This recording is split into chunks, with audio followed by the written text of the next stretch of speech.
Tudo bem? Tudo beleza? Aqui quem fala é o Café com Leite da Zoeira. E também oficial, que tem alguns café com leite falsos. Então, hoje a gente vai ver mais um conteúdo de histórias, terror. Hoje a gente vai fazer de novo aquela brincadeira de ver quem aguenta ouvir mais histórias de terror sem sair do vídeo. Quem não aguentar, já pode sair. Esse vídeo já vou falando, não é pra criança. Hoje a gente vai ouvir essa história aqui, ó. Do homem assim. Calma, espera, vou pegar aqui, ó. Essa história aqui, ó. A gente vai ouvir ela. Ai, galera, vai no canal do Léo também, pesquisa Léo Augusto, ou pesquisa Histórias de Terror do Léo. E deixa bastante like, bastante inscrito, e também deixa bastante like no canal. E também vai lá no Castor Curioso, que você vai saber um monte de coisa, histórias de terror. Se você é fanático nesse tipo de coisa, já deixa o like. Como ficava acesa e dentro do quarto tudo escuro, eu conseguia ver a sombra quando ela passava. Então eu costumava ficar olhando um pouco para ali. Até que um dia vi uma coisa estranha. Minha mãe me colocou para dormir e fechou a porta. Só que logo em seguida vejo uma sombra indo pro mesmo lado que ela. Não era possível ser alguém, pois eu moro sozinho com ela. Então eu abri a porta e fui até lá. Mas estava tudo normal, ela estava preparando o feijão do dia seguinte, colocando ele de molho. Mas eu fiquei encafifado com isso. Então ela me colocou novamente na cama. Fiquei olhando e vejo a sombra dela passando. E de novo vejo outra vindo atrás. Dessa vez fui rápido o suficiente para abrir a porta a tempo e ver. E vi um homem seguindo ela, mas não era uma pessoa viva, e sim uma alma. Ele parecia com o meu falecido pai. Reconheci pelas fotos da família. Ele se foi quando eu tinha 1 ano. Falei para minha mãe sobre isso. Ela falou que já sabia e que sentia sua presença, mas não conseguia vê-lo. E que não era para eu ficar preocupado. Até que chegou um momento que eu parei de vê-lo. Não sei porquê. História número 2. Oi, Léo, me chamo Clara e a história que vou te contar me deixa tremendo até hoje. Não sei se aquilo realmente aconteceu ou foi um desvaneio coletivo. Quando meu pai faleceu, eu tinha 11 anos e meu irmão 15. Foi uma perda que deixou a gente sem chão. Adorávamos nosso querido pai e éramos muito agarrados. Por um bom tempo, íamos todos os fins de semana visitar ele no cemitério. Levávamos flores e ficávamos um tempo em sua lápide. A gente preparava uns lanches e ficava a tarde toda lá. Um certo dia, não lembro exatamente quando, começamos a ver um homem que também estava sempre lá. Era um senhor alto, meio gordinho, e usava um óculos com lentes meio marrom. Ele vinha sempre andando, chegava perto e começava a conversar com a gente. Provavelmente ele estaria indo ali visitar algum ente querido que já se foi. Por várias vezes que eu fui visitar o meu pai, aquele homem aparecia e ficava conversando com a minha mãe. Um belo dia, eu e meu irmão estávamos andando pelos túmulos, vendo os nomes dos falecidos. Alguns tinham até foto da pessoa. Até que, quando viramos uma esquina, demos de cara com uma foto que estava numa lápide. E você não vai acreditar quem era.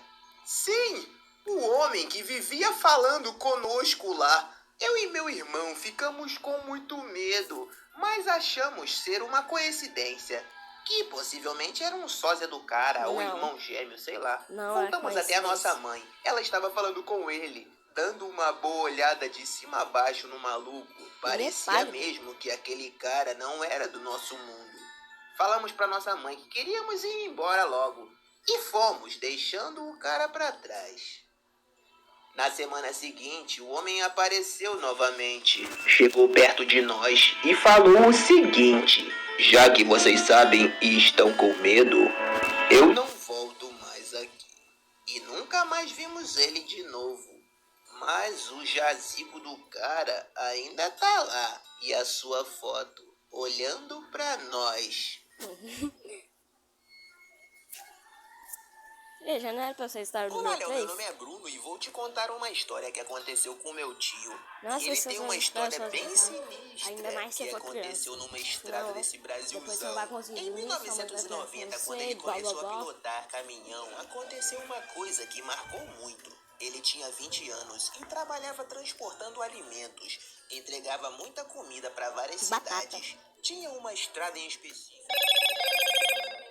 E haviam, consequentemente, muitos acidentes nesse percurso. Eu acho normal acontecer acidente. Todo dia aparece alguém morto no jornal. Partido no meio, de ponta a ponta. E Esse ônibus aqui, ó, ali no esse acostamento ônibus aqui, ó, abandonado. ele vai ser importante pra história. Sentir um cheiro bem estranho naquela passagem.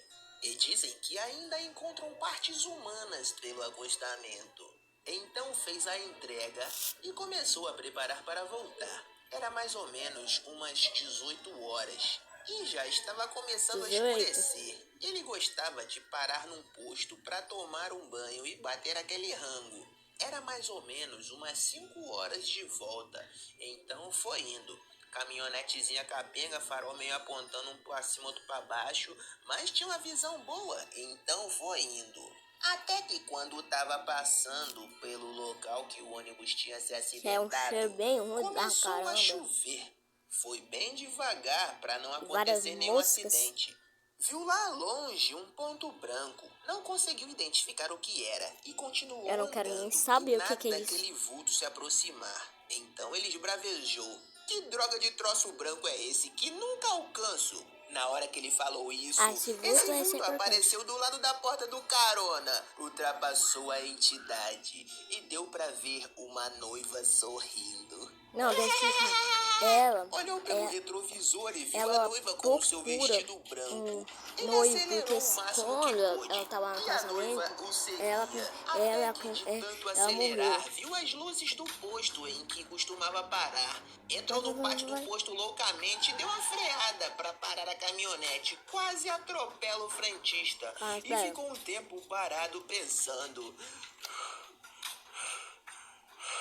O frentista veio perto e perguntou o que tinha acontecido. Não respondeu nada. Ah, você deve ter visto ela, né? A noiva fantasma.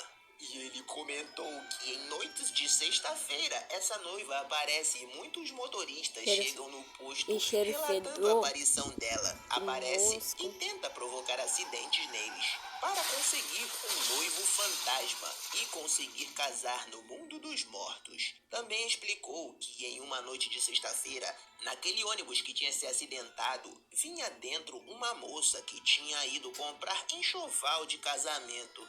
Como estava com as amigas, ela pôs o vestido para experimentar no ônibus e veio brincando, zoando com elas. Ela iria se casar na semana seguinte, mas não conseguiu, pois o ônibus se acidentou, não é mesmo? Espero que ela nunca mais volte. Meu tio falou que anos depois, quando passou por lá, não viu mais a noiva fantasma. Entretanto, segundo os relatos de motoristas que param ali naquele posto, ela ainda ronda aquela região à procura de um noivo. Tá aqui uma fumaça. Então, galera, esse que é o final. Espero que vocês tenham gostado. Se vocês gostam desse tipo de conteúdo de terror, deixe bastante like.